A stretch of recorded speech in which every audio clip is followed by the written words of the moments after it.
Okay na? Ang lakas naman ng feedback, no?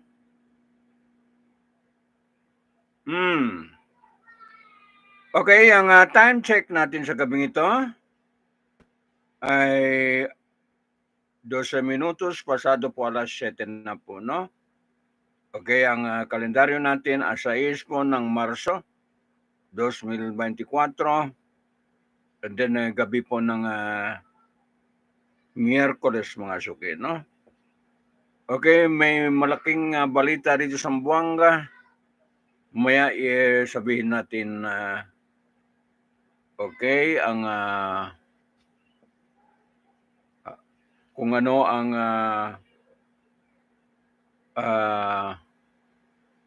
kahinatnan ng balita yan, no? Okay, anong masasabi natin? Okay, mag-intro muna ako, no, mga suki, mga kababayan. Dito naman tayo sa Consolidated News natin, panggabi ng Martes. Okay, sa programa Halo-Halo Special, Opinion, Balita at iba pa. And then, Serbisyo Publiko, Tinig ng Mamamayan. At saka, ugnayan natin, okay, sa mamamayan. Okay, magandang gabi. Good evening. Okay, sa universal greeting natin, Assalamualaikum warahmatullahi ta'ala wabarakatuh, no? Ayan. Anong masabi natin yun, no? Sa mga nakikinig. Gold haze, anong titulo yan? O gold theft. Okay, parang nakita natin sa mga television po nung mga bata pa tayo, no? Okay. Ay tatlong tindahan na limas. Okay, ang laman po puro ginto, mga tagapakinig natin, no? Okay, yan po sa Yubenko Putik. Sinasabi po Yubenko Star Mall, no? Okay, ayon po sa mga balita na kalap natin ay umabot po ng 40 million ang halaga po ng okay, kung sasabihin natin gold theft o gold heist. Ayan, kasaysayan ng istorya natin sa Zamboanga. Yan nata pinakamalaking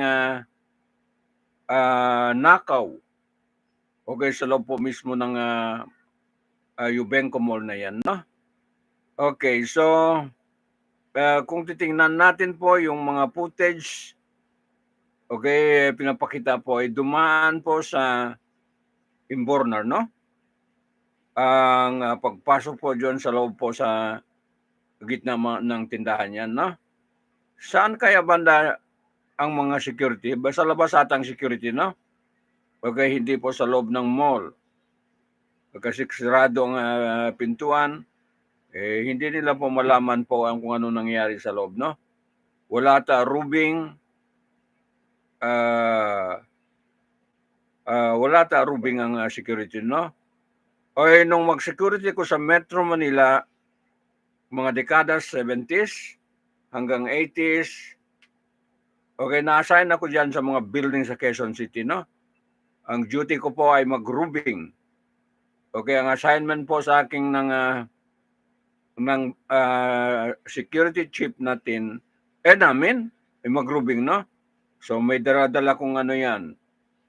Sinususiyan ko talagang kung totoo mag-rubing ako, no? Okay, sa loob ng duty ko, halimbawa ang duty ko 8 hours o kaya 12 hours, kailangan talagang ipasok ko yung key na yon sa lahat po ng sulok kung talagang mag-rubing ako, no? And then pag umaga, nababasa nila po yung kung anong ginawa ko sa duty ko po, mga kababayan, within 8 hours o 12 hours. Talagang sinususian ko yun, no? Tapos mag-record. Parang bandit clock, pero hindi bandit clock, no? O para sa mga security lang, mga suki. Ang purpose noon, no? Para katunayan na ikaw mag-duty and then mag-rubing ka sa loob po ng 8 hours o 12 hours ay yung duty. Okay, kaya hindi makaligtas po ang mga, kung meron magbalak po magnanakaw, okay, hindi po makaligtas. Ganoon po kahigpit. Okay, training namin sa PIDPAW, no? PIDPAW, well, PIDAW. Padpaw. Diyan po, panahon po ng yumaong preso siya pa po ang boss diyan sa Camp Crame, no? Okay, si FPR. Doon ako naka-training po ng matagal. Okay, bago ako ay tinanggap po bilang security po diyan sa Metro Manila, no? Ayan. Padpawata yun, no? Yung organization ng security. Okay, sa Camp Crame po mga suki. Bago ka bigyan ng lisensya, umawak ng baril, kailangan makatraining ka doon. Hectic training po, parang military rin. Okay, training namin po diyan sa Metro Manila, no?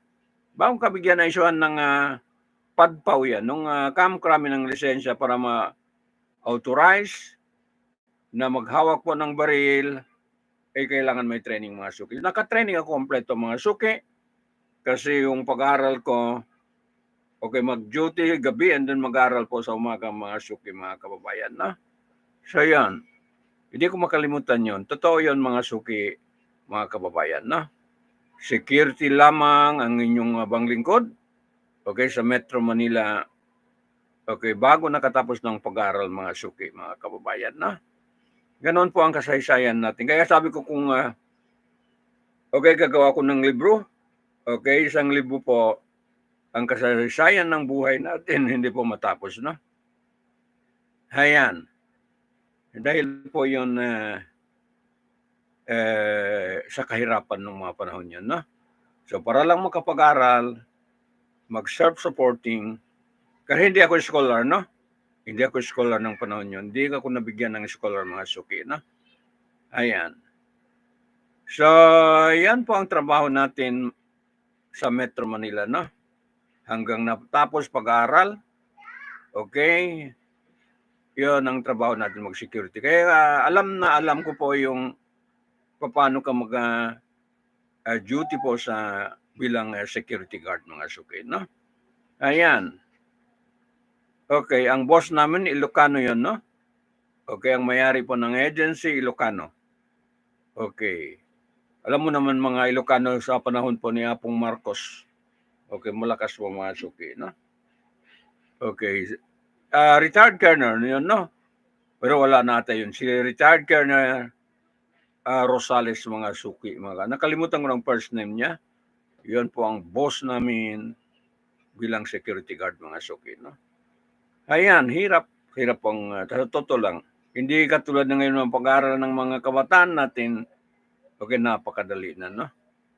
Okay, nung mga panahon namin, dekada 70s, kaluoy po ang mga mag-aaral po dyan sa Metro Manila, no?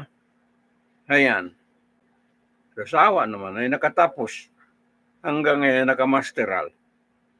Okay, so yan po ang buhay tala ng buhay. Kaya na-relate ko yun kasi kung meron robing ang security guard sa Yubenco, hindi maaari po na magkaroon po ng gold haze o gold theft, kung anong man sabihin po, ay hindi po magkaroon ng ganun, no?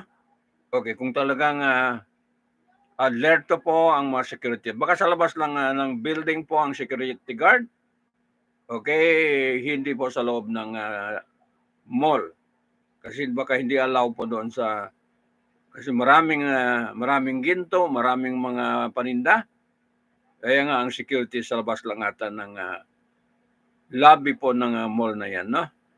So kung pumasok yung mga magnanakaw yan, no? Okay, sa ilalim ng kuwan. Okay, sa ilalim po ng imbornal.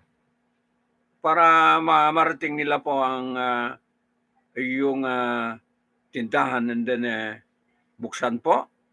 Okay, ano lang po dala ng mga acetylene. Okay, and then sirain po ang kuwan, no?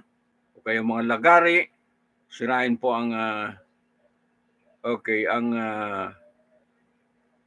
door po, yung mga bakal na door ng matindahan niya, no? Okay, pati yung mga ATM po, nakuha po ang laman, no? Okay, ayon sa balita, may nagtira pa po Magkano ba yun? 1,500? Okay, doon po sa ATM. Ang ATM daw ng video ay hindi po nabuksan, no? Pero ibang ATM, okay, sandali lang po ng sinira nila po. Ayon po, no? Sa mga news na likom natin po, ay yan tinatawag natin na gold haze o gold pagdanakaw po ng ginto, no? Okay, tumataginting na 40 million pesos. Malaking pera yun, no? Okay, 40 million pesos estimate, okay, ng mga investigador, okay, dyan po sa gold haze o bank theft or gold theft na yan sa Starmore, yung Benko Starmore po ng putik mga suki, no? Okay, so hindi maganda yun paningin ng pero mga local investor problema, no? Okay, katulad natin, katulad ko, okay, mga local investor, wala hindi apektado. Ang problema, kung meron mga malaking negosyante po pupunta rito sa Zamboanga, no? Dahil sa news na yan, yung mga foreign investor, okay, gusto maglagak ng puhunan dito sa atin, sa Zamboanga City, medyo naka-apekto, no? Pero yung mga local, katulad natin, mga magbabayad sa City Hall, okay, umabot po ng 400 million mahigit ang collection po ng business tax. Diyan po sa, okay, sa Paseo del Mar, sa boss, okay, boss pagkuha ng permit, no? Ng, sa city government po ng Zamboanga. Wala po problema. Yung mga local manininda, okay, hindi po problema yan. Okay. Paano ka mabuhay kung hindi ka magtinda? O kung hindi ka magnegosyo? Okay, wala. Kahit hirap na hirap ngayon, dahil sa hirap din ng buhay, tuloy-tuloy po pagtinda natin, no? Lalo na po ang Mind of Global Food Lines, okay, talagang magtinda.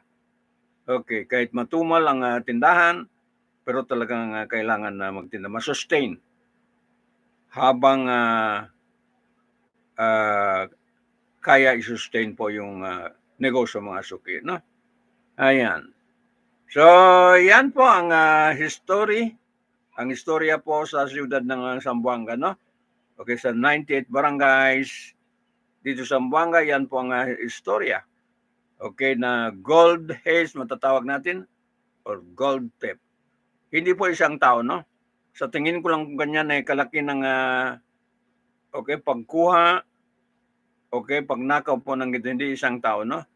Okay, pati CCTV camera, okay, pinatay muna, okay, kinat muna yung mga wire, and then bago po inumpisahan po pagbukas, okay, na tatlong tindahan po dyan po sa mall na yan. Ayan. So, yan po ang kasaysayan po ng Zamboanga, no? Okay. Gabi ba yun pinasok? Palagay ko gabi. Okay, gabi po mga suki, no? Ayan. So, ang dapat manmanan ng mga authority kung sino po magbenta ng mga ginto, no? Okay, sa paligid natin. So, pero mga ganyan ay nasa kwan na yan, no? Kasi mga ganyan malakihan pagkuha po, hindi mga ordinary yan, mga organized yan. Okay, mga organized crime, criminal activities, yan po mga suki, no? So dito sa siyudad po ng Zamboanga, no? Okay. Okay, mga kababayan, yan po ang unang balita natin, no? Grabe. Okay, 40 million mga kababayan, no?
female voice, male voice, lolly voice, monster voice.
Ang administration pinagbalita ay tumatalakay sa naisupang kasalukuyan at nakapanahon.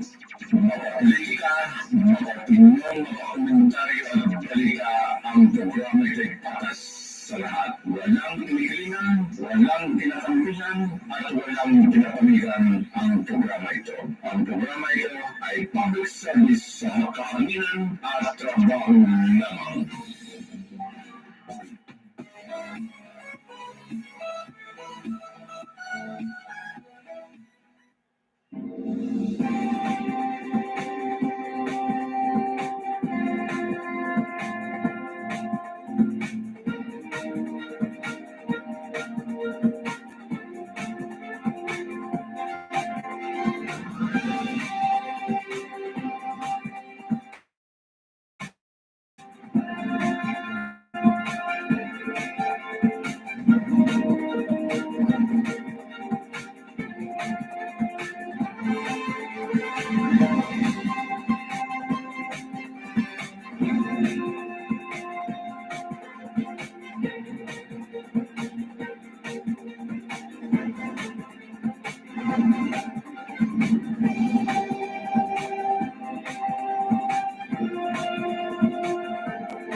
Okay, hinanap ko itong mga suki nung kaya medyo kuan.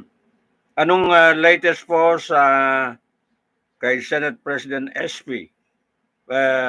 Senate President Mig Subiri, no? Okay, tingnan natin kung ano po ang balita dyan, no? Okay, pakinggan natin. Unite the people as our sovereign with the right to call for constitutional change. We must guard against any attempt to revise the Constitution by exploiting our democratic processes under the guise of a people's initiative. The People's Initiative on Article 17, Section 1 of the Constitution stoked fears of the unknown among our citizens. Any proposal to amend or revise the Constitution must identify the provisions being changed, containing their full text, but most importantly, must be forthcoming on the impact, effect, and true intentions behind the proposed changes. Only then is it be presented for approval to the people, our sovereign, from whom all powers emanate. The proposal subject of the People's Initiative could have led, or could lead, rather, to a constitutional crisis, destabilizing our bicameralism and upsetting the systems of checks and balances. While the Senate is vehemently opposed to a dilution of its participation in the task of reviewing the Constitution, we exercise all restraint because in any conflict, it is always the people who stand to suffer the most. For this reason, I, together with the leadership, Senate President Pro Tem Lauren Legarda, met with President Ferdinand Marcos Jr. and the leadership of the House of Representatives on January 11 before Divan de Honor in order to raise concerns on the proposed amendment contained in the People's Initiative. The President agreed with us that the proposal was too divisive and asked the Senate to instead take the lead in reviewing the economic provisions of the Constitution. In this way, we can preserve our bicameral nature of legislation. While the Constitution must be reviewed in keeping with the demands of the present and possibilities of the future, we believe that we must first exhaust all avenues open to us to policy making and legislation. That is precisely what the Senate did when we enacted amendments to the Public Services Act and liberalized many industries to attract foreign investment, encourage competition, and improve the delivery of basic services to our countrymen. The Senate stands firm behind the Public Services Act as a landmark piece of legislation that reforms our economic landscape. We, however, and I'd like to repeat, we, however, recognize that the case assailing the Constitution of Republic Act number 11659 or the amendments to the Public Services Act is currently pending before the Supreme Court. As such, the Senate commits that it will work with the House of Representatives to remove all doubt of the constitutionality of the law by ensuring that the liberalized policies contained in the Public Services Act can be implemented and relied on by investors as an enduring policy. It is only in this respect the Senate can agree to modify the Constitution. The framers of the Constitution deliberately ensured that modifying it will be an arduous process, never to be taken lightly. We wish to assure the people that in reviewing the economic provisions of the Constitution, we will be circumspect. We are guided by the knowledge that our sovereign is watching, and that the work we should do represents no interest other than the people's interest. So that is my statement, ladies and gentlemen, of our friends in the media and the people watching us in live. TV and radio as well as social media. Yes, Megan. Sir, you said that President Marcos parang commanded you that Senate will take the lead in terms of amending the Constitution. But mas gusto niyo policy making, so Public Services Act. But by any chance, does that mean, sir, that you will be, the Senate is more open to shorter change this time around since may order na kayo from the President? Ganito kasi yan, the complaints of some of the investors. The question first asked is, do we need to amend the Constitution? Right? So now, we feel in the Senate that after passing the Public Services Act, hindi na po kailangan amendahan yung ating provision when it comes to economic amendments. Unfortunately, my pending case sa Supreme Court, marami po nag-file. So, nangyayari daw, maraming natatakot pumasok sa bansa dahil maski na meron na po tayong batas, wala po TRO, but what if after 1 or 2 years, the Supreme Court declares it unconstitutional? And once the Supreme Court declares it unconstitutional, paano daw nila babalik sa 60-40 yung kanilang mga investment? So, may rason. So, may mga mabibigat din na rason. And that's why we are open with the leadership of the Senate. We had several meetings with the senators after. We are open to discussions on the amendment of the Constitution on this particular provision. But we are going to do it separately, voting separately.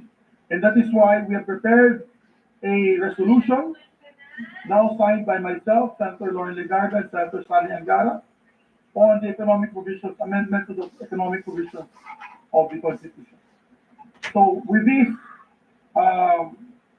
we had asked the majority members had asked Senator Sani Angara to lead a subcommittee on the Committee on Constitutional Amendments to tackle this particular issue. We chose Senator Sani Angara kasi kailangan talaga natin dito ay abogado. So, with due respect, hindi ko pa nakakausap si Senator Robin Padilla. He's still abroad. But when he comes back, kakausapin po namin siya at magre-request po kami na kung pwede. Para dito sa usapin na ito, we will ask a creation of a subcommittee for this purpose. So, just to make a long story short, we had a meeting, the chain of events that had happened. So, nakipag-meeting po ako kay Presidente noong Tuesday.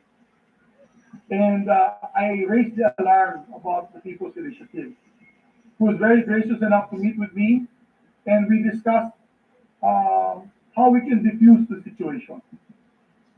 In fairness to the President, hindi niya po alam yung People's Initiative language was to diminish the powers of the Senate. And after that, he asked me to meet with the Speaker. We met with the Speaker. I met with him on Tuesday evening, after which we had the lively and vigorous debate of the issue. And we all decided to meet with the President once again at 3 p.m. in Malacanang last Thursday. In that meeting, we were there early, so we met together with Senator Lauren Legarda, kasama po namin si Congressman Sandro Marcos, Sac Anton Nagameo, and the Speaker and myself. In that meeting, we discussed the scenario.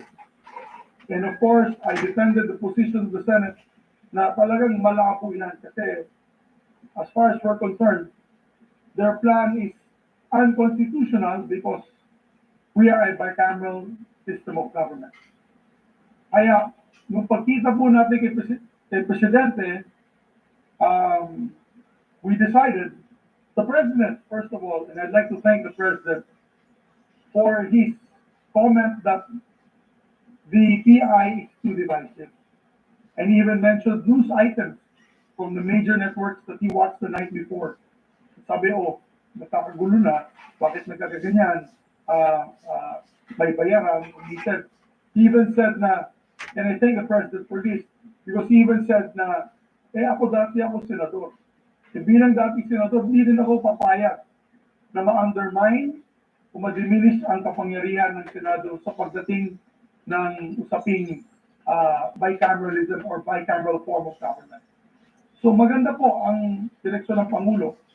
And sabi niya sa akin at kay Speaker, sabi niya, why doesn't the Senate take the lead in the discussions of the economic provisions and then you approve your version which the House can adopt? So that was the position of the President. Para hindi na tayo maglalagay pa kung ano-ano pa mga amendments na sa tingin natin ay magagalit ang taong bayan. So, that was quite clear in the meeting, and that's why in the Ban de Honor, medyo smiling na po kami ng Speaker of the House at Presidente ng Senado, because we were able to resolve that very big issue. That night, nag-meeting po kami with the senators. We had about 14 senators that met that night, and we discussed the possibilities. Nakuha ko naman po yung full support ng majority members of the Senate. We were also there. We also had a member of the minority there, Senator Rizal Guerrero. And of course, we said to her that we know their position, we will respect their position, but I'm being transparent. As the Senate President, I want to be transparent that these discussions will be taking place once the Senate resumes on January 22.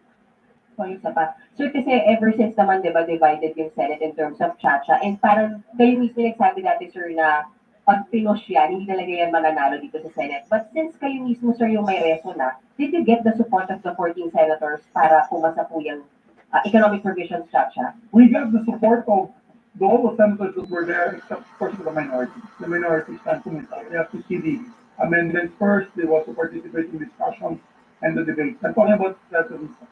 She was the one who said na hindi wala po na siyang paidagdagan. Although she was happy that the discussions will be moving away from the plan of the PI na ikapon kami. Happy po silang lahat na sinabi ng Pangulo na dapat dito na tayo sa ganitong klaseng proseso. Hindi po yung sa gusto ng People's Initiative na yan, na EDSA Puera, na gusto nilang ikapon ang Senado at magkakaroon po ng mga posibleng amendments na hindi po natin makokontrol bilang Senado. Because you have to remember that the gist of this proposal ay pagdating po ng isang constituent assembly, which can be called by either one, hindi joint. Either one can call for this. Ay 3/4 vote lamang ang kailangan. So I did a simple computation. Kung 300 congressman yun, at 24 senators, that's 324. Technically, 3/4 vote is only 243. So, maski na po mag-walk out po tayo, maski na po absent kami, they can amend the Constitution. And we can no longer protect the people's interest in the system of checks and balances that we are, which is enshrined by the Constitution to a bicameral form of government. So,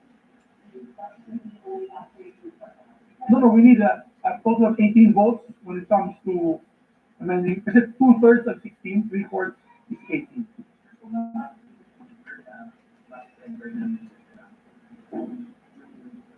Well, ang binabanggit niya palagi dyan lang naman siya gustong mag-amend dahil sa economic commission.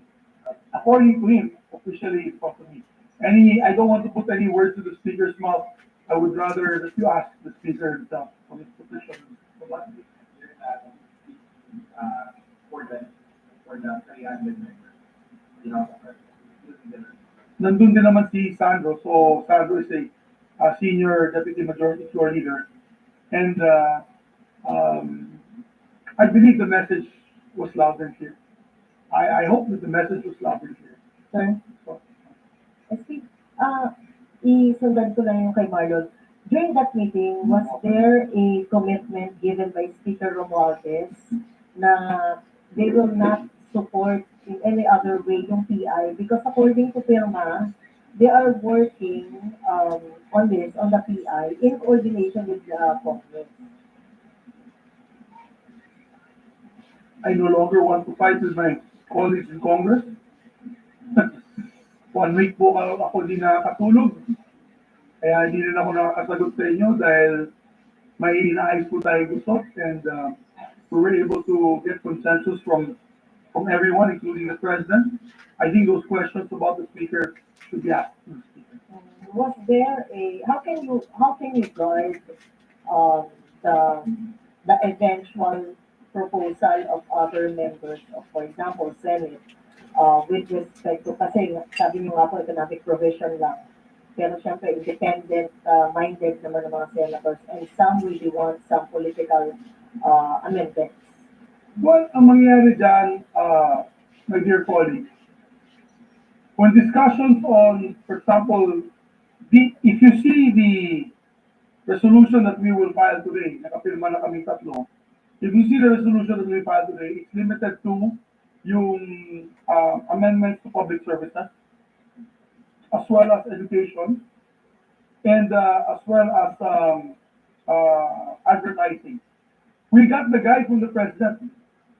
I hope that the president will not be upset if I share this information.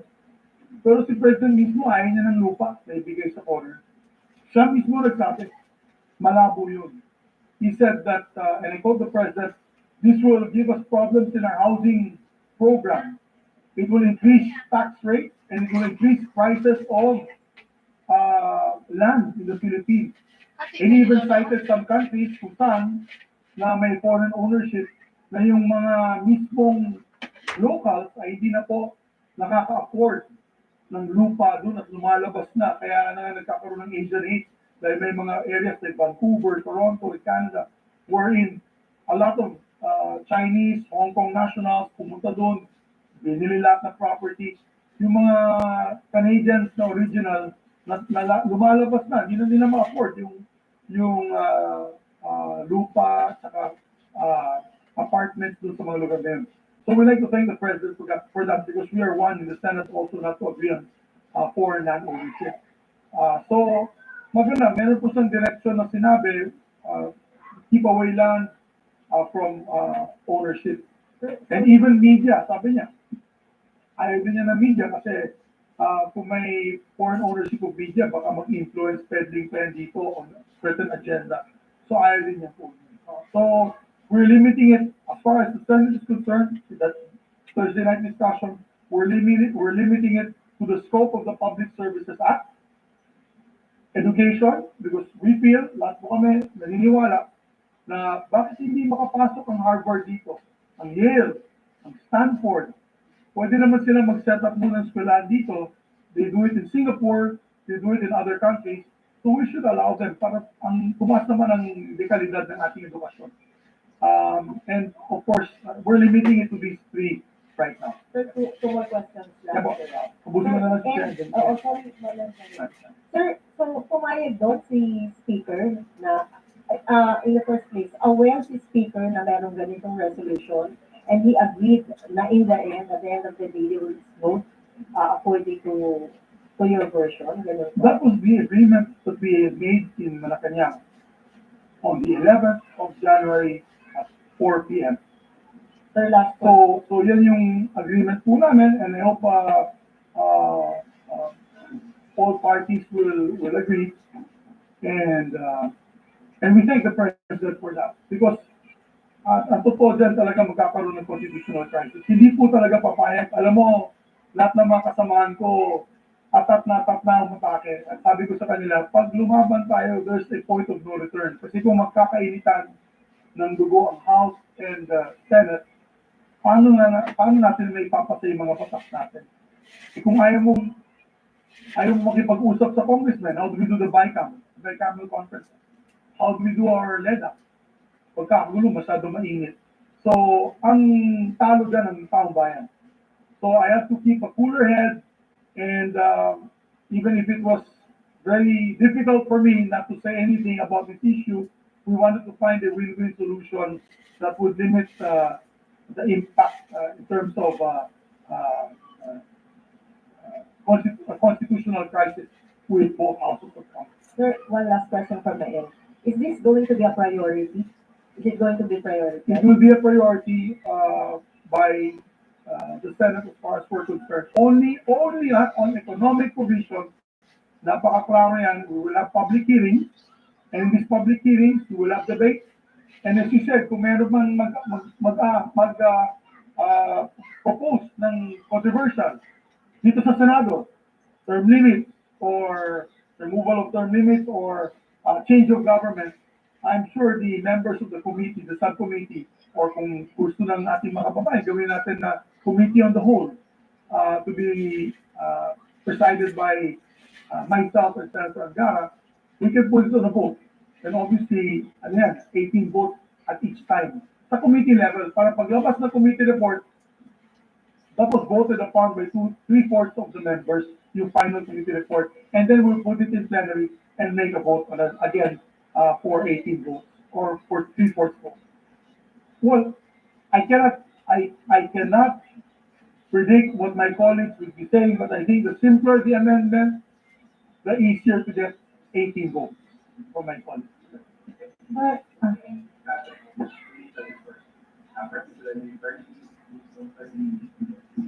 Wala naman.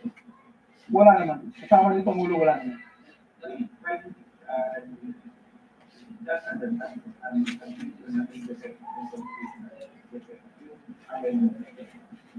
Because my eyes were open because we had a meeting with Frederick Go, yung kanyang officer, or the presidential assistant for his economic team. And we spoke also to several other businessmen.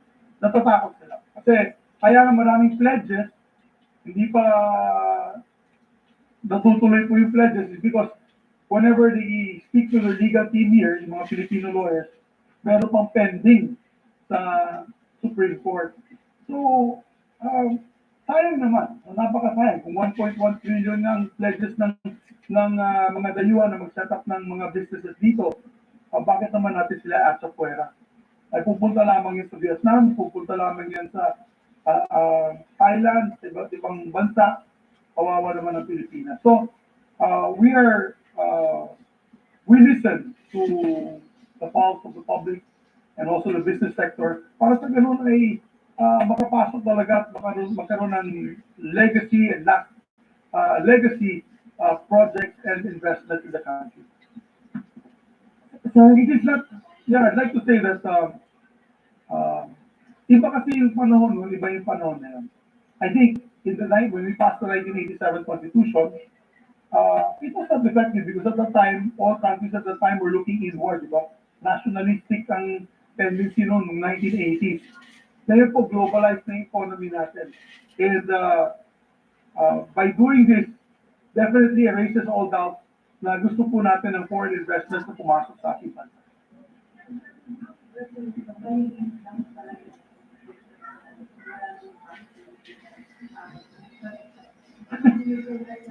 Suicide yun. No one, wala. Vehement ang objection ng mga kasama ko on this topic. So, we limit it to economic, as what we promised the President, we limit it to economic provisions, and we'll be discussing on the economic provisions on this particular Senate resolution.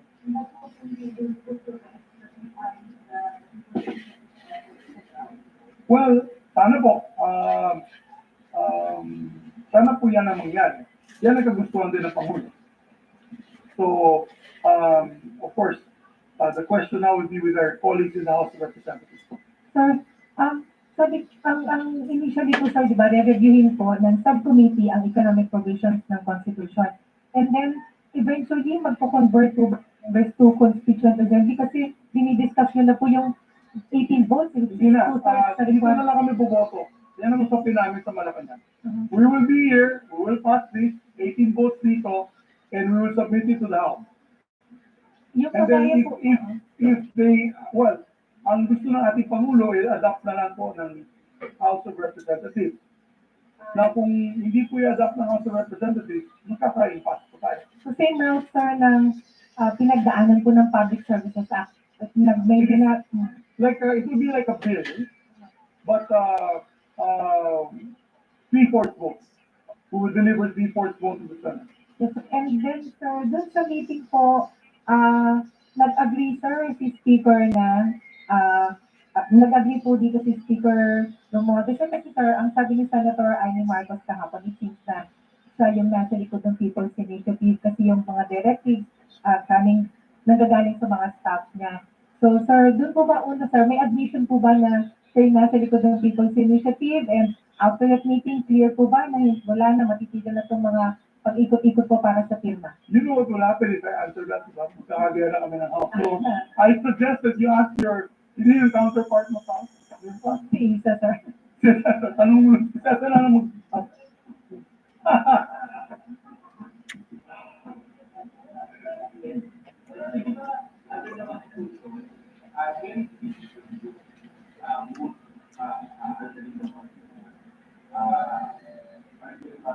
Okay, tapusin natin ang kaliwanagan nito, no? Para hindi tayo alam natin po ang situation.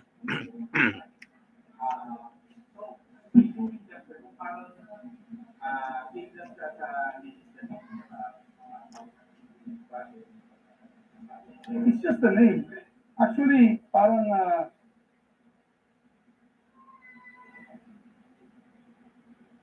it's just, as far as I'm concerned, it's just a name, which is Constituent Assembly. Even Senator Frank Dillon, the former Senate President, the former Minority Leader, had given this proposal that it can be done that way. We don't have to meet in one place to come up with a Constituent Assembly. As far as they're concerned, and this was also discussed this was also discussed in one of the committee hearings by, I think, Father Berna and some other constitutionalists, that it can be done that way. So we can meet here, pass the resolution, report vote. They can meet there, pass the resolution as well, report vote. Pero kung magkaiba, yan ang problema, hindi magkakaiba, hindi po mapapasa yung constitutional report. But if they adopt the Senate version, then wala tayong problema. Report vote of both houses. So we feel we maintain that's the best way, that's the best vote, but it's the path of least resistance in terms of debate and I'd say heated debate and possible difficult scenarios that may happen if we meet together. So pumapayag din si speaker niyan, so walang problema.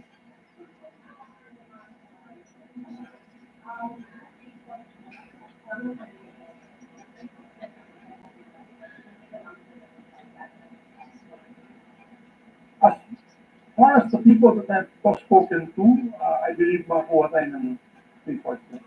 Yung mga kausap natin, 14 ay 13, plus yung mga kasama namin nung the day before, mga tumawag sa akin, parang makakuha po tayo ng reinforcement.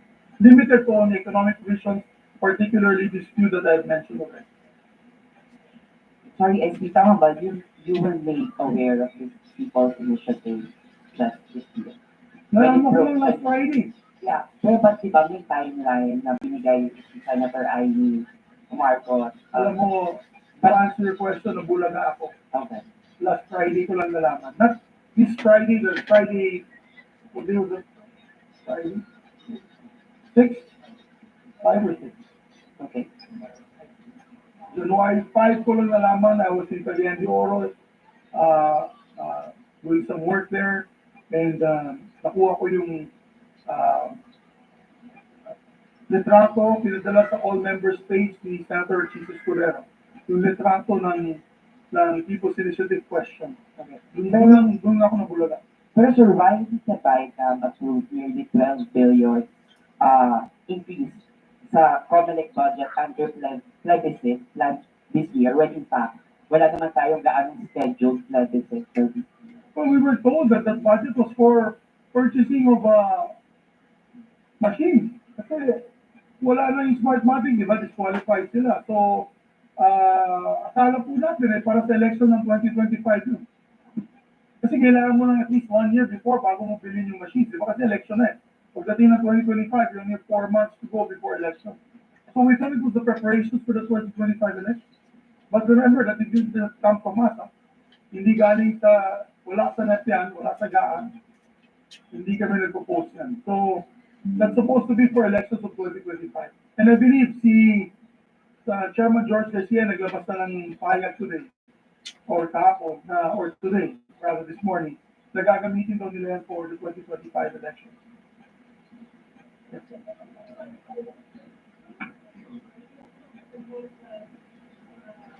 Order from the President to stop the PI kasi apparently ang discussion among congressional leaders now, how about yung mga private groups na pwede mag-initiate ng ganun PI? The President maintained his position that this is finishing. The President maintained that position. I hope that the people who are listening that would be able to get that the body language of the President. On stopping the move. Well, I don't want to. Let's ask the Speaker and his lieutenants and the House of Representatives, all those who have spoken out, because according to the Speaker at that meeting, mutin academic na daw yung PI kung pag-usapan daw natin dito sa Senado itong economic provisions. Kung totoo lang economic provisions lang gusto nila, so only economic provisions. So, sabi ni Speaker, mutin academic na yun, but I'd rather that you ask him what his opinion after we file this today and after the reading of my statement. Society yan, Speaker, wala categorical or commitment na opinion. Stop. O sabi nga niya, mutin academic once it is filed and it's stopped. So, I don't know, I don't want to add information that I have no control of. So, best na sa grupo na namin yung tinatanungin. Pero, I just want to put on record, they can always call up the Speaker, they can always call up Congressman Sandro Marcos, who was there in the meeting, they can always call up Secretary Anton Nagdameo, who was also there in the meeting. Sir, paano magkakaroon ng ganung commitment about the PI to Speaker when the content of the PI is actually to dilute the voting powers of the Senate? So paano yung relationship ng dalawa, ng dalawang moves, if that's the case? Ano yung muna si Speaker said? I don't want to guess the relationship. I don't want to guess where the orders are coming from. As far as I'm concerned, I'd like to avoid a constitutional crisis between the House and the Senate because it will paralyze our legislation. It will just paralyze all legislation pending. Sayang naman. Sayang naman ang mga mahalagang panukala para sa ating taong.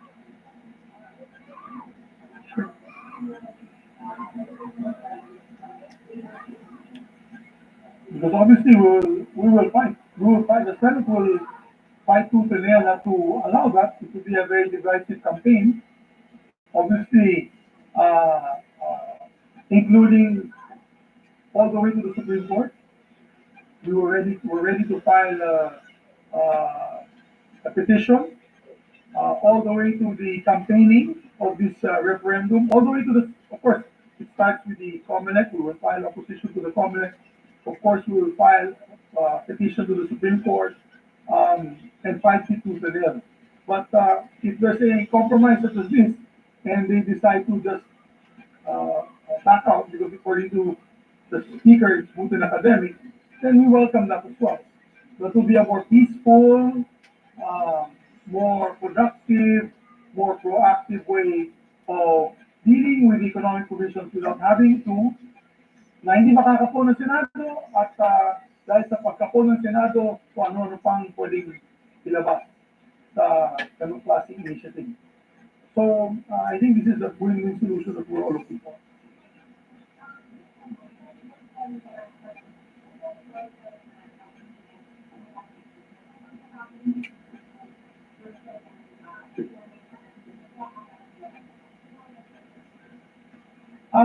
Sarap ng Pangulo, sabi niya, okay. I don't know what you say. Yes, you asked him, but best is you asked him. I don't want to put words in his mouth.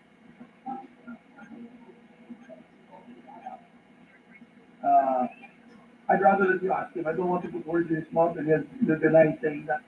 Siguro tanungin niyo na lang siya. I'll give him the benefit of the doubt. Pero, we were happy, kalalapasan ng meeting na yan, happy po inside ng Senado. Sir, tama po ba? You will meet again with Speaker after this?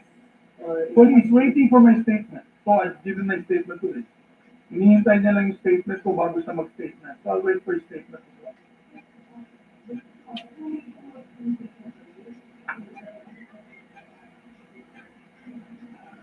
The second meeting was initiated by the President. Sabi niya, magkita tayo Thursday. Yung first meeting ako, kasi I wanted to seek guidance. Ano ba ito? Ano ba itong TI na ito? Hindi tayo lang. Kung hindi tayo live.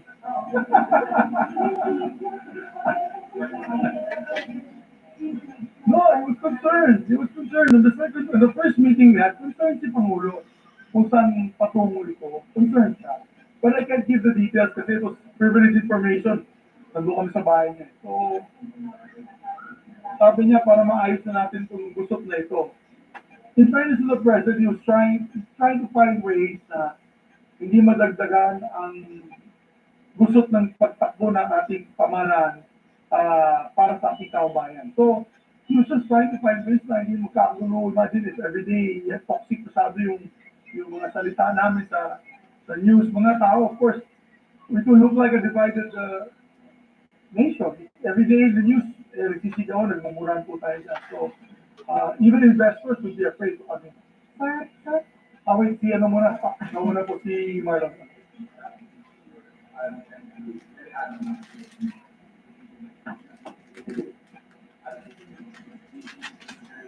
I was never adamant of, well, let's put this on the record. I've said it many times. There is a need to amend certain provisions of the Constitution. But I've said that possibly now it's not the time because of the important matters at hand. But after meeting the economic teams and the business groups, they're saying that the biggest concern na is dahil sa kaso sa Supreme Court na hindi pa natatapos with finality, natatakot pa rin sila pumasok dito. Sige ako kayo halimbawa. You're a company who wants to deal with telecommunications. Under the PSA, pwede na po yan 100% owned. Pumasok sila dito, bilhin nilang PLDT for example, yung mga magagaling na kumpanya, let's say yung sa Japan, yung magandang company dyan, yung Docomo ba yun, ganun, pasok sila dito. And they give us 100% 100% service. Happy lang ng tao. They spend billions of dollars. Tapos sabihin ng Supreme Court unconstitutional. You have to just have only 40%. You have to sell 60%. And sino ba naman hindi masisiraan ng ulo dyan? So, any businessman would not want to put up major infrastructure here and investments if that is that is the pending case or there's a pending case in the Supreme Court. 25, 24. 25, 24.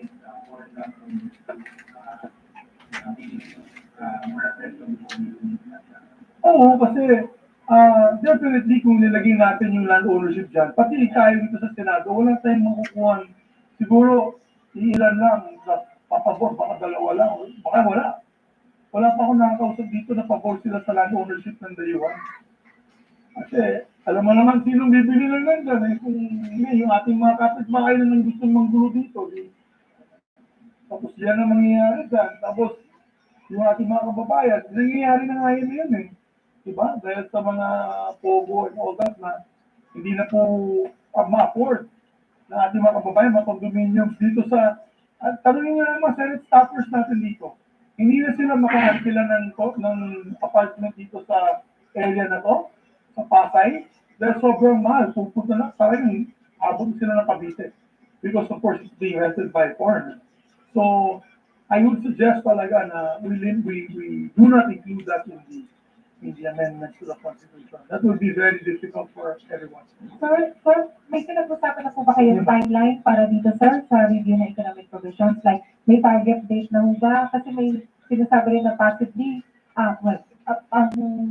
dapat kasona ni Presidente na i-report na niya ito. Well, napakasimple lang naman ng amendments na to. I don't see any problem finishing it this quarter. Before the Holy Week break. I don't see any problem. Kasi tatatlo na naman yung, tapos napakasimple. Otherwise, it's not specific. Otherwise, it's specific, but we only put the amendment out unless otherwise provided for by law. So gagawa pa kami ng batas. You understand? Ito. Napanggit ito. Yung sa Public Services Act, para maging constitutional na po yung National Patrimony and Economy. That is under Section 11 of Article 12. Section 11, lalagyan na namin ng linya unless otherwise provided for by law. Meron na tayong Public Services Act, that's the law. So that will now constitutionalize the Public Services Act. Pero sir, can you do that without converting Congress into a constituent assembly, sir? Sir, kasi amendment din po yun sa Constitution yung adding that phrase po na unless otherwise provided by law. After discussing with several legal luminaries, it can be done. It's just a name. What the Constituent Assembly, our hearings and our voting here will just be, it's like a separate assembly. They have one there, we have one here. Does it say that we really have to meet? So sir, ibig sabihin, When the Constitution, we have to meet all together. Hindi naman, ha? voting Saan kami mag-meet sa Club Pilipinas? Pero ibig sabihin, sir, gagawa kayo ng batas saying na dadagdagan ng unless otherwise provided by law ang Constitution, sir?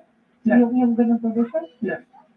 You'll see it because we're filing this right now after our press conference. Come on.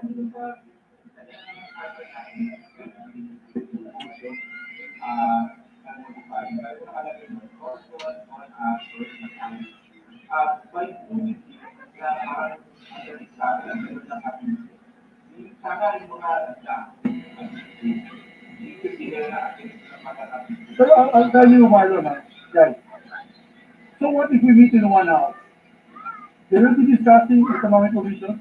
We will be discussing magtatabi-tabi kami. We will vote separately, 3/4 vote, 18 votes. They'll vote also 3/4 vote. Female voice. Then we come together, let's be agreed resolution. It's the same, if they do it there. Male What is voice. the difference? What is the difference with sigawan? Lolly voice. Hindi magdebate sila, magdebate kami. Monster So voice. it's the same. That is the Constitution does not say we have to meet all together. So you don't have to declare yourself as meeting separately, being a constituent assembly, sir. Well, thematic, we wait for the chairman of the subcommittee, Senator Algaro, to decide how we will call it when we adopt it. Or whenever we adopt this resolution. But it's the same, I don't understand. People are expecting us to meet in one place. Why? Dahil magsisigaw, susundukan kami. Hindi naman yun. Pwede naman namin gawin yun dito, pwede nila gawin yan doon. What's important there is the 3/4 vote, voting separately. That is what's important because it's a bicameral form of government. Yan ang pinakamalagasan. Naboboto kami, 3/4. Boboto sila, 3/4.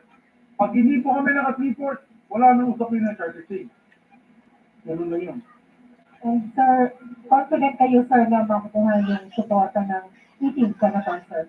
Depending on the amendments, dito sa amendments na ito, komportable po ako na makukuha natin ang boto nila.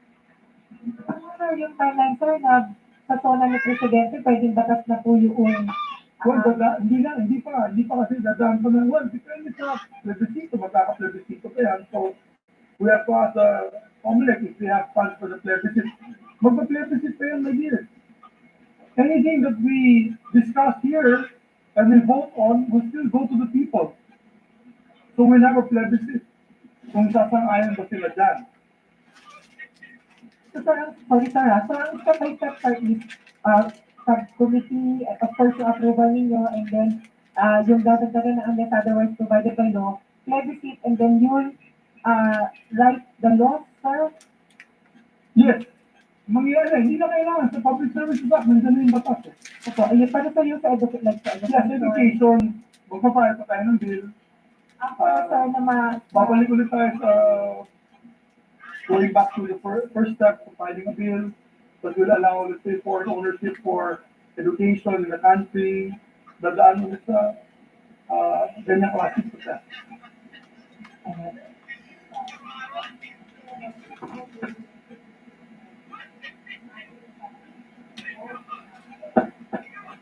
Bawal yun.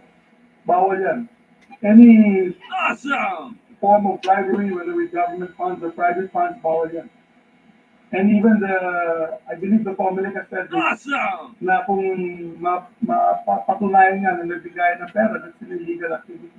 So, bawal yun. Bawal yun. So, what's I mean, I think we're all in agreement na bawal po siya. So, naging concern din ba yun ni Presidente? So, Ha? sa meeting po ninyo, sir, naging concern din po niya yung report ng bayaran sa Yes, People's Initiative. yes. Nagbanggit nga siya ng mga news agencies. Katulad nyo. Tulad mo. Hindi na mabagay. Lahat, pinapanood niya. In fairness to the president, he watches the news. Yes, sir, because yung report, sa report po namin, sir, yung report po namin kasi na may nagkakabayaran. Yun yung tonight, sir. Oo, tonight niya yun. Tonight niya yung nangyayari sa people. Tonight niya yun. So, he's concerned. He's concerned. Ladies first or ladies first? So, if and when it happens na kailangan nyo na nandun pa yung sa scenario that you will file a petition before the government, you're going to use Awesome! this so-called bayaran, the payoff. Well, I believe Senator Ivy Marcos has filed a resolution. She's leading the Committee on Electoral Reform. So we can await her committee hearing and let's await her findings. I believe just I would like to wait for the resolution of that filed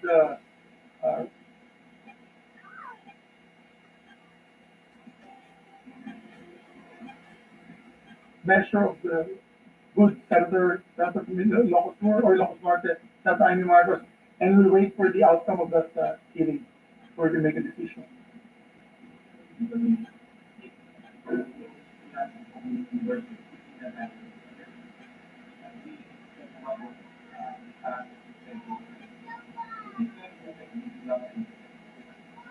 Well, first of all, alam mo naman,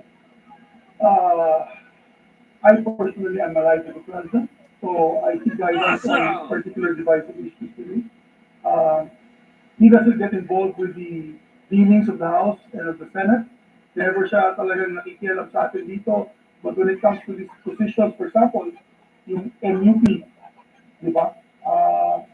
Nagkakaroon ng agam-agam at galit ang mga members of the armed forces and of course the retired members of the armed forces. We had to seek also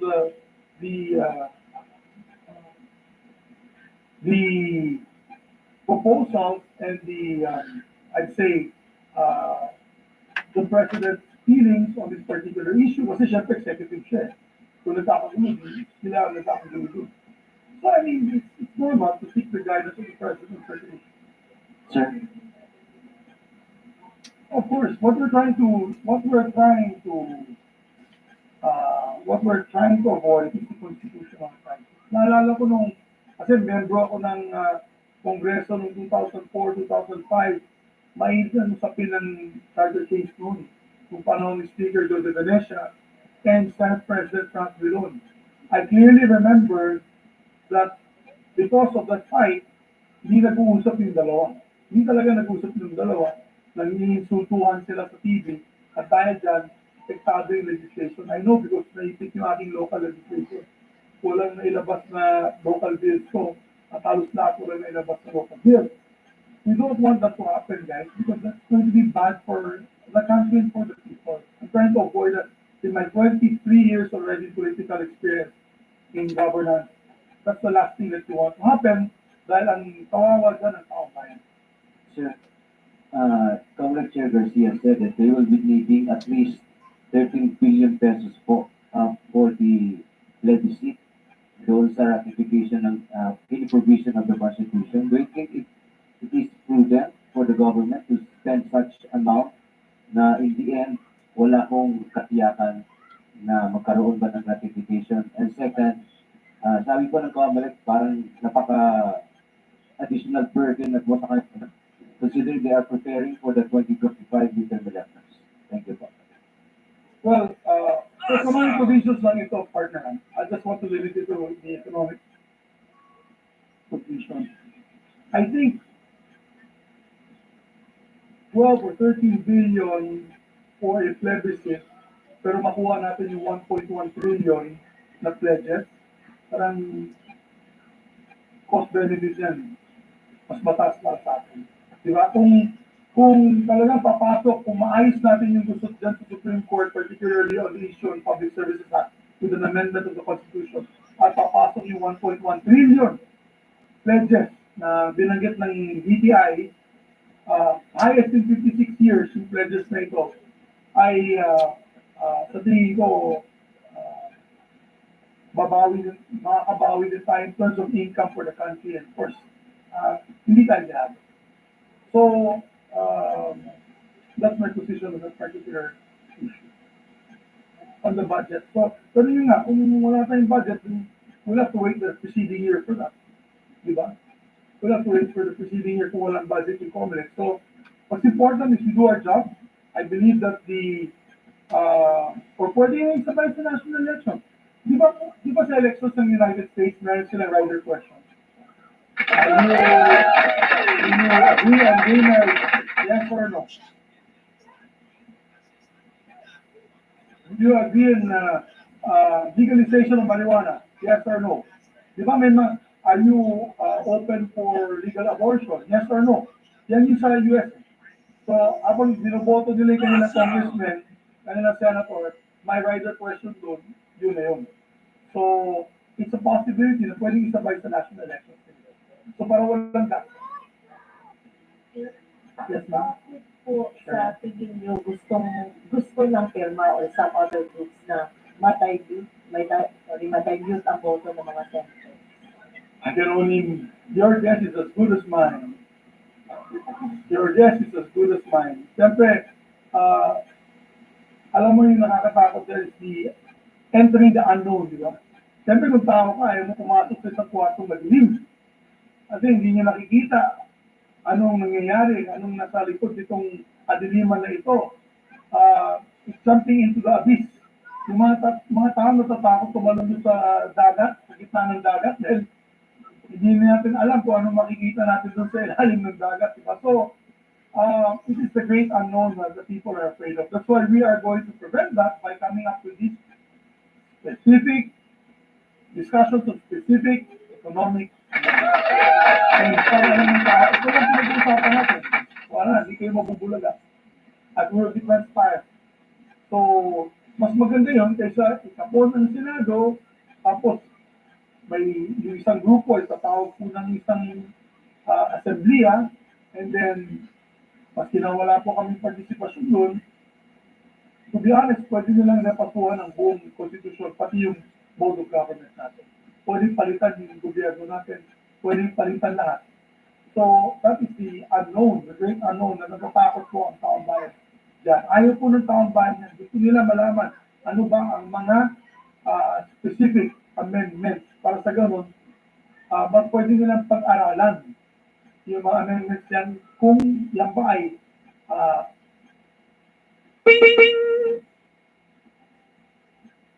mapapaganda ang ating pamahalaan o pamamalakay ng ating gobyerno, pamamalakad ng ating gobyerno. Bisaya ako, kaya magkuha po na mag-bisda, mag-bisaya na lang ulit. Nag-listol ko sa Tinagalog. Yes, ma'am.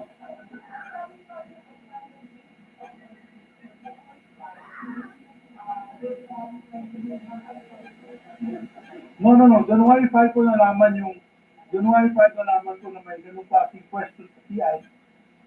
And then, shortly after Tuesday last week was Tuesday.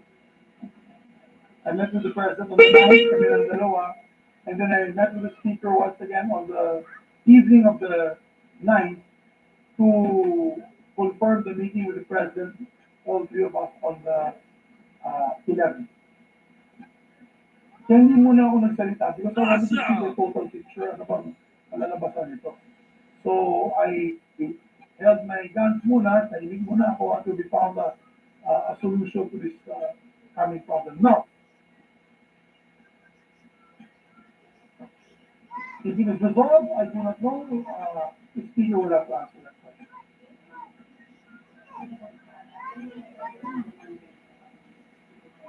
Medyo mainit ang usapin namin.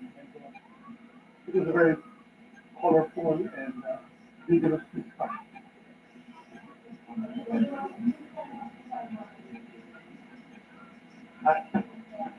Siya na lang po sa akin.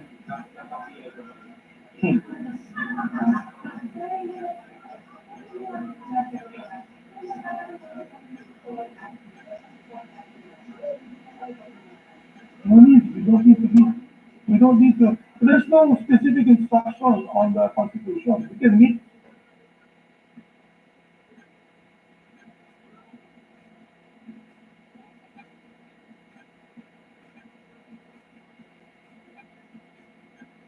Female voice. Separately. Male voice.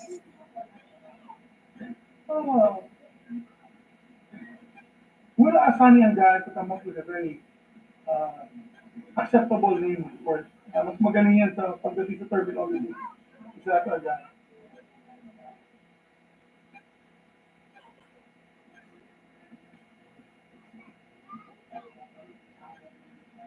Hindi ko pa siya nakakausap, pero ang problema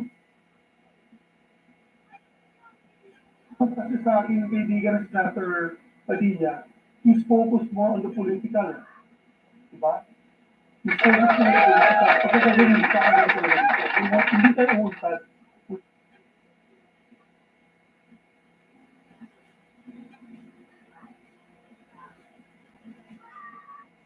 Lolly voice. Senator Padilla. Kasi kung change of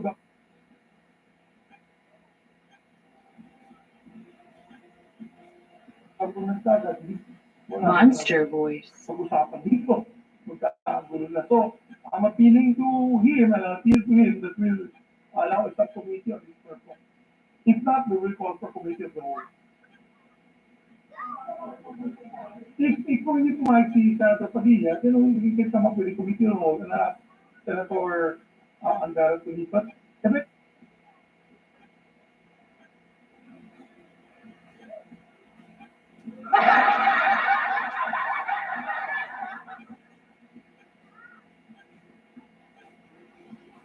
really magko-committee of the whole dito kami because we have to vote. We have to vote. Wala committee of the whole.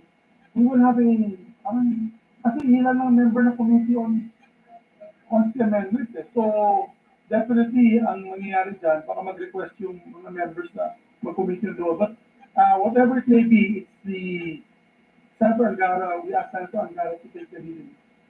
And he gladly accepted.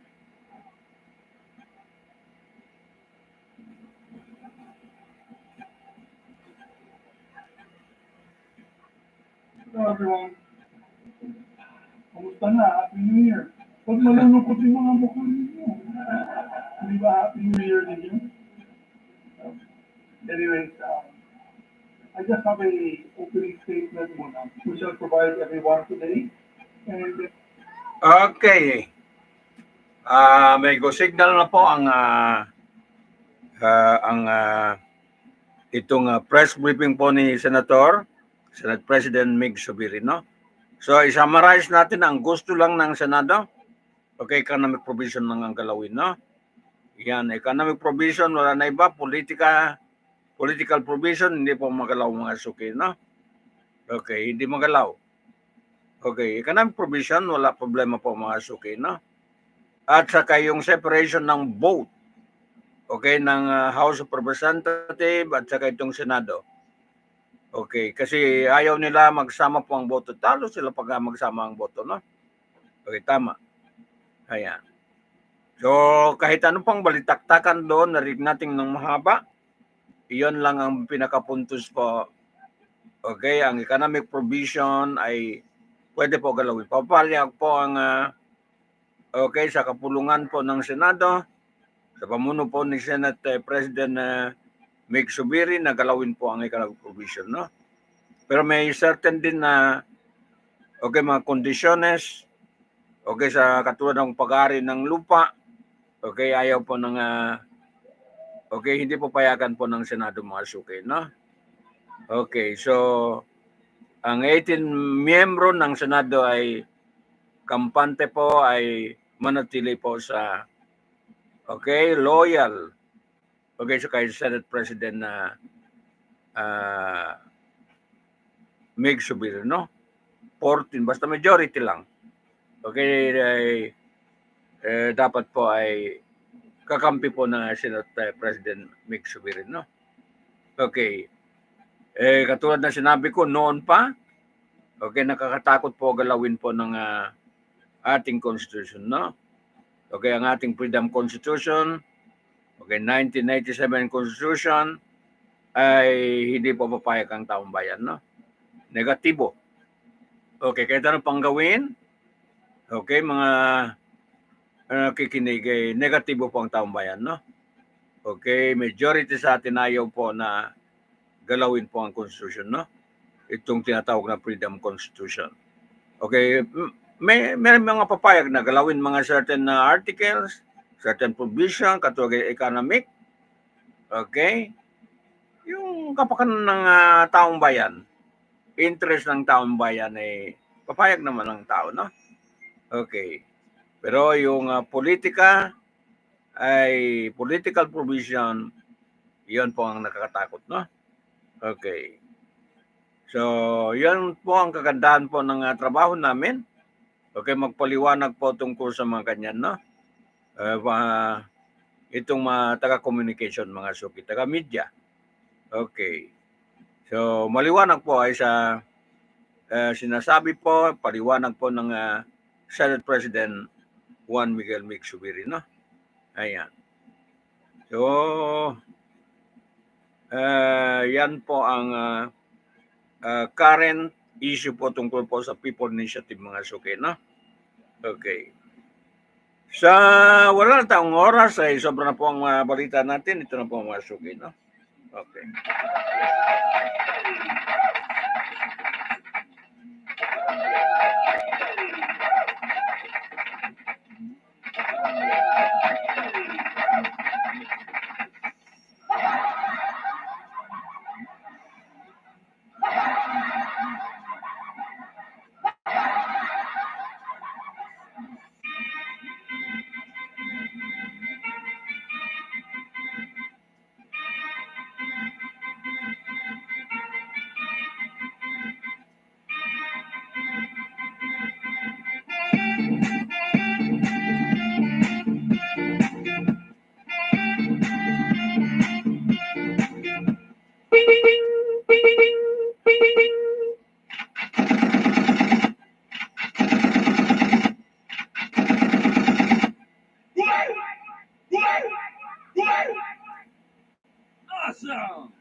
Okay, dito po nagtatapos po ang balita natin.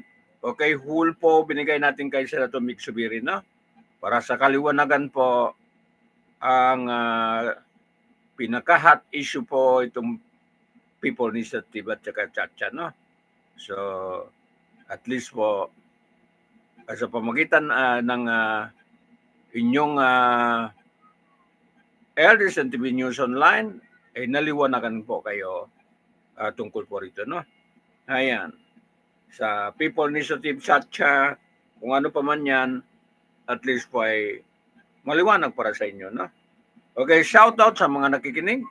Okay, ay salamat po na hindi kayo bibitaw po sa ating programa, no?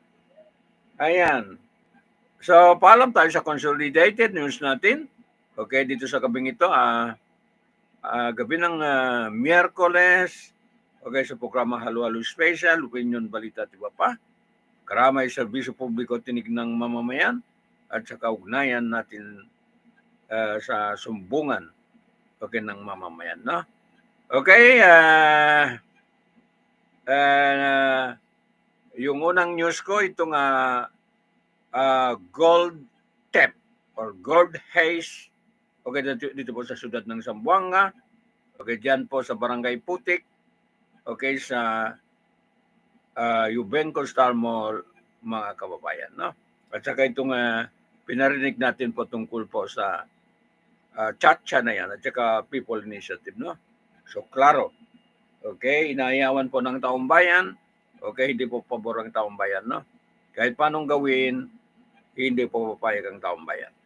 Ayan. Okay, wala tayong masamang tinapay. Pabalik tayo bukas naman ng umaga. Okay, sa programa natin tuloy-tuloy. Ito prime time na balita. Okay, paalam tayo na this has been Abs naman lamang po, no? Sa gabing ito. Mabuhay kayo. Okay? Assalamualaikum warahmatullahi ta'ala wabarakatuh, no? Bye-bye na. Ayan.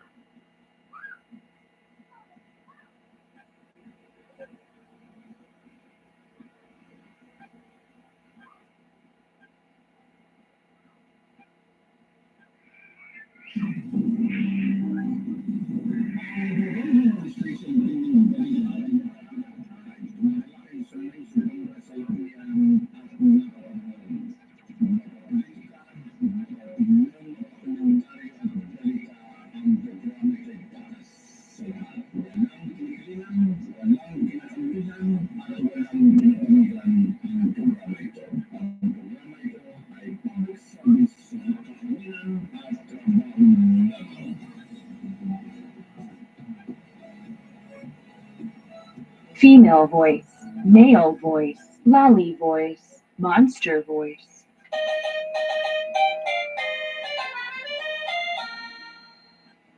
Okay, yon po ang purpose ng bakit tayo sa microphone, no? Sa mga ganitong masalimot na mga issue, okay, dapat ay makarating sa publiko, mga suki, no?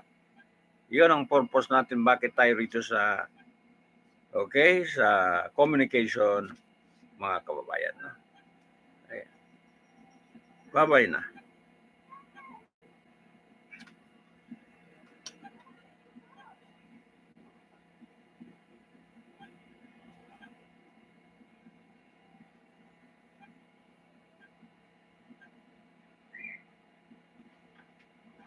At ano sa